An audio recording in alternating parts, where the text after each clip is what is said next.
రాజకీయ అనలిస్టులు అందరూ కూడా ఈ రోజున ఎవరైతే అధికారంలో ఉంటే వాళ్ళకి డబ్బులు కొట్టడం మొదలు పెడతా ఉన్నారు. మంచిది, ఆ రకంగా వెళ్ళడం కూడా మంచిదే. అయితే నేనేమంటానంటే ఈ 100 రోజుల పరిపాలనలో 100 రకాలుగా పరిపాలించారండి. మంచి పరిపాలనలే, చాలా రకాలుగా ప్రజలందరూ కూడా ఎస్ ఇది కదా మాకు కావాల్సిన పరిపాలన అంటే. జగన్మోహన్ రెడ్డి గారికి ఏం తెలుసు పరిపాలన? అసలు ఆయనకి పరిపాలించడం ఇది కాదు. మరి పరిపాలన అంటే చంద్రబాబు నాయుడు గారు, పవన్ కళ్యాణ్ గారు చేసిందే పరిపాలన. ఈ 100 రోజుల్లో మరి ఇటువంటి పరిపాలన అంటే నేను గతంలో ఎప్పుడూ చూడలేదు. 40 సంవత్సరాలు రాజకీయ అనుకున్నటువంటి చంద్రబాబు నాయుడు గారు అప్పుడు కూడా గతంలో కూడా ఎప్పుడూ చేయలేదే. చాలా మంచి పరిపాలన అందించారని రాష్ట్ర ప్రజలందరూ అనుకుంటున్నారు. వాస్తవమే. ఎందుకంటే అమ్మఒడి అన్నారు, అందరికి ఇస్తాం అన్నారు. అమ్మఒడి మీకు ఇవ్వడానికి కారణం ఏంటి? అసలు దేనికి ఇవ్వాలి? మీరు ఈవీఎం మేనేజ్మెంట్ చేసి గెలిచాం కదా, మీతో మా పనే ఉంది. నష్టమైనా మీ ఓట్లతో మా పనే ఉంది. మాకు కావాల్సింది ఈవీఎంలని పక్కన పెట్టారు. దానికి గోవిందా గోవిందా అని నామస్మరణ చేశారు, పక్కన పెట్టేశారు. మన రాష్ట్రంలో చూస్తుంటే ఫ్రీ ఇసుక అన్నారండి. ఫ్రీ ఇసుక అని చెప్పి ఇదిగోండి ఒక రిసిప్ట్ అనేది ఇస్తూ ఉన్నారు.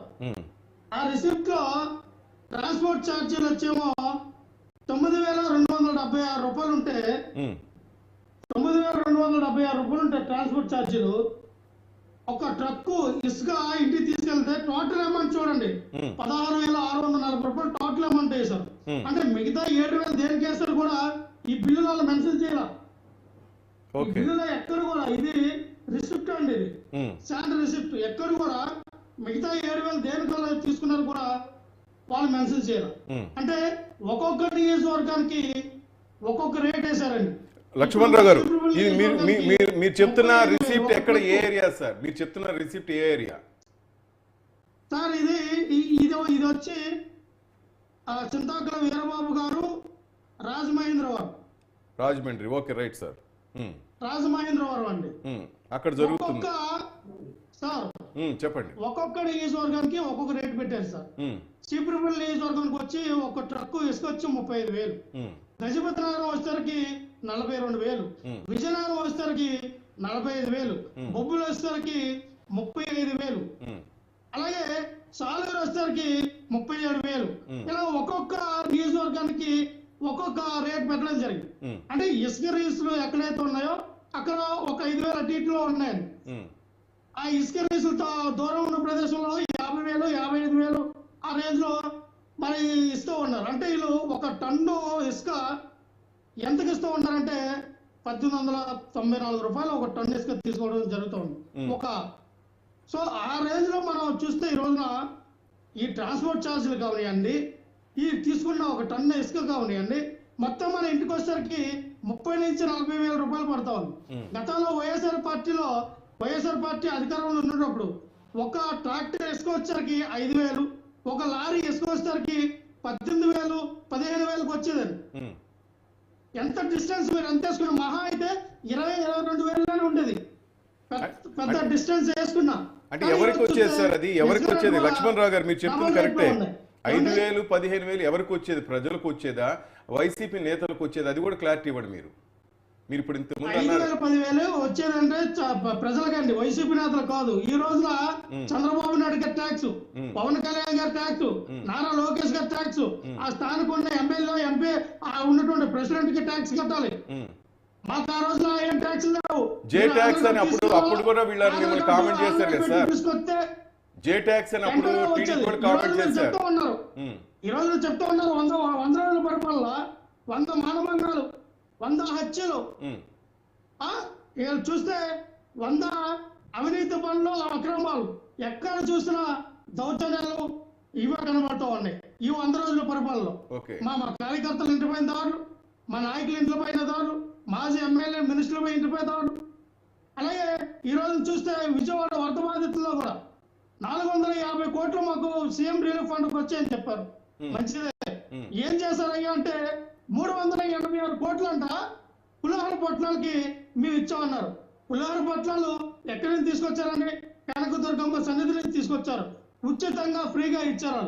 అలాగే ద్వారకా తిరుమల నుంచి చాలా కూడా ఫ్రీగా ఉచితంగా డొనేట్ చేశారు. చాలా మంది కూడా అలా ఇవ్వండి స్పాన్సర్లు, ఎన్జిఓస్ ఎవరికాలు ఉచితంగా పంపిణీ చేయడం జరిగింది. మరి ప్రభుత్వం ఎక్కడ వండించిందండి? లక్ష్మణరావు గారు ఒక్క నిమిషం 386 కోట్లు ఉన్నది సార్. 86 కోట్లు మీరు పులిహార పొట్లాలు అవి రాయలేదు సార్. వరద బాధితులకి సహాయంలో మీరు కరెక్ట్ కనుక్కోండి. అగ్గిపెట్లు కొవ్వొత్తులకి 23 కోట్లు అంటే 23 కోట్లకి 100 ఫ్యాక్టరీలు పెట్టొచ్చు అండి. అగ్గిపెట్టు ఫ్యాక్టరీలు 100 ఫ్యాక్టరీలు సృష్టించవచ్చు. ఒకటి కాదు రెండు కాదు. మీరు ఎన్ని కోట్ల మందికి ఇచ్చారు నాకు అర్థం కాదు. మళ్ళీ 26 కోట్లు వచ్చేమో వాటర్ బాటిల్కి ఖర్చు పెట్టారు. శానిటైజేషన్ చేయడానికేమో మనకు 10 కోట్లు ఖర్చు పెట్టారు. ఏం మిగతా మెడిసిన్కి ఏమో 16 కోట్లు. ఏంటది నాకు అర్థం కావట్లా. ఎక్కడ మీరు ఇచ్చింది అక్కడేమో వద్దేలక్కడే అక్కడ కలెక్టర్ ఆఫీస్కి వెళ్ళి ప్రతి ఒక్కరు కూడా ధర్నా చేస్తున్నారు సార్ వరద బాధితులు. జగన్మోహన్ రెడ్డి గారు ఉన్నప్పుడు మాకు అన్ని రకాలుగా అందేయి వాలంటీర్ మా ఇంటికి వచ్చి ప్రతిదీ కూడా రాసుకొని మా ఇంటి దగ్గర తీసుకొచ్చేవాడు. ఈ రోజు మేము ఎవరిని అడగాలని లవోదీపం అనే కలెక్టర్ ఆఫీస్ దగ్గరికి వెళ్ళి వరద బాధితులందరూ కూడా ధర్నాలు చేస్తూ ఉన్నారు. దగ్గర తీసి అడుగుతూ ఉంటే సిగ్గులనే గవర్నమెంట్ అడుగుతాం. రైట్ ఒక్క నిమిషం గారు సంపద సృష్టికర్త, వివాదాల సృష్టికర్త. సంపద సృష్టించి ఈ రాష్ట్రం సంక్షేమం డెవలప్మెంట్ చేస్తున్న చంద్రబాబు నాయుడు గారు వివాదాలు కదా సృష్టించారు 100 రోజుల్లో. ఎలా అంటే ఫస్ట్ నెల వచ్చేమో మా నాయకుల ఇళ్ల పైన కార్యకర్తల పైన దాడి చేశారు. 2 నెలలు వచ్చేసరికేమో శాంతి గారి విషయం తీసుకొచ్చారు. ఎండోమెంట్ డెవలప్మెంట్ అయినటువంటి కమిషనర్ శాంతి గారిని తీసుకొచ్చి ఆవిడ పర్సనల్ జీవితం పైన నెల మొత్తం గడిపేశారు. 3 నెలలు వచ్చేసరికేమో ఇగో లడ్డు తీసుకొచ్చారు.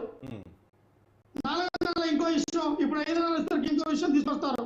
అంటే ఒక్కొక్క వివాదాన్ని ఒక రకంగా తీసుకెళ్లడానికి ఈ కూటమి ప్రభుత్వం ప్రయత్నం చేస్తుంది. కానీ పరిపాలన పక్కన పెట్టేసింది. ప్రజలు ఏం కోరుకుంటున్నారో ఏం అడుగుతున్నారో పక్కన పెట్టారు. సూపర్ 6 గాలి వదిలేశారు.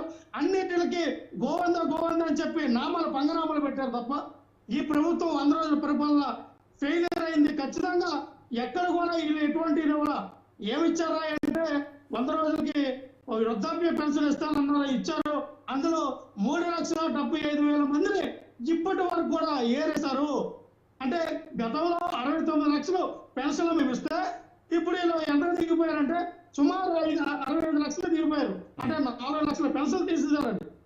ఈ 100 రోజుల్లోనే 4 లక్షల పెన్షన్ తీసేస్తే మిగతా పరిపాలన కాలంలో మీరు ఎన్ని లక్షలు అంటే వాళ్ళు చెప్పేది అనర్హులు అంటున్నారు కదా లక్ష్మణరావు గారు. అనర్హులు అంటున్నారు కదా వాళ్ళు. కొంతమందికి పెన్షన్ తీసుకుని ఇది లేదు, కొన్ని అనర్హులు కూడా చేర్పించున్నారు వైసీపీ ప్రభుత్వం వాళ్ళు అంటారు. అనర్హులకి ఎవరు ఇస్తారు?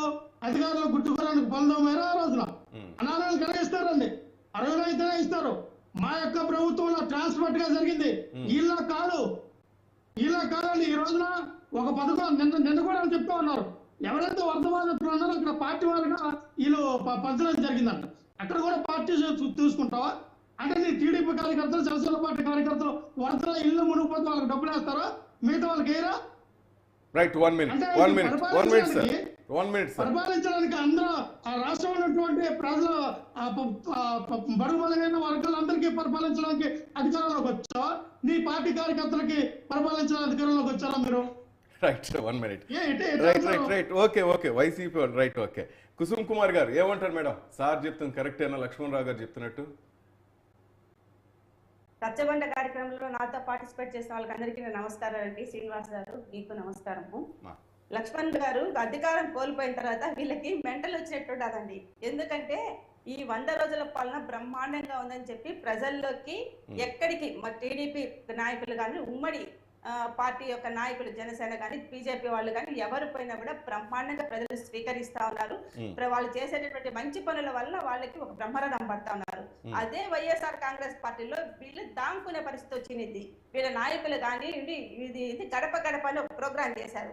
ఆ గడప గడప ప్రోగ్రాం పోతే ఆడవాళ్ళు అయితే కనుక నడుం బిగించి ఇంకా ఏది దొరికితే దాంతో వాళ్ళకి స్వాగతం పలకాలనేటటువంటి పరిస్థితి మనం చూసాం వైఎస్ఆర్ కాంగ్రెస్ పార్టీలో. కానీ ఇప్పుడు లక్ష్మణ్ గారు ఒక మాట అంటున్నారు, వరద బాధితులు వస్తే వాళ్ళకి చాలా మంది డొనేట్ చేస్తారని. అవును, చంద్రబాబు నాయుడు గారు ఈ రోజు ఆయన మొహం చూసి ఆయన 74 సంవత్సరాల వయసున్నా కూడా ఆయన నీళ్ళల్లో దిగి ప్రతి చోట కూడా ఆయన పరిశీలించి ఎంత మేర నష్టం కలిగింది, అక్కడ వెహికల్స్ పాడైపోతే వాళ్ళకి ఇన్సూరెన్స్ చేపిస్తామని చెప్పి వాళ్ళ కుటుంబాలకు అన్నిటి కూడా భరోసా ఇచ్చి ఆయన ముందుకెళ్లారు.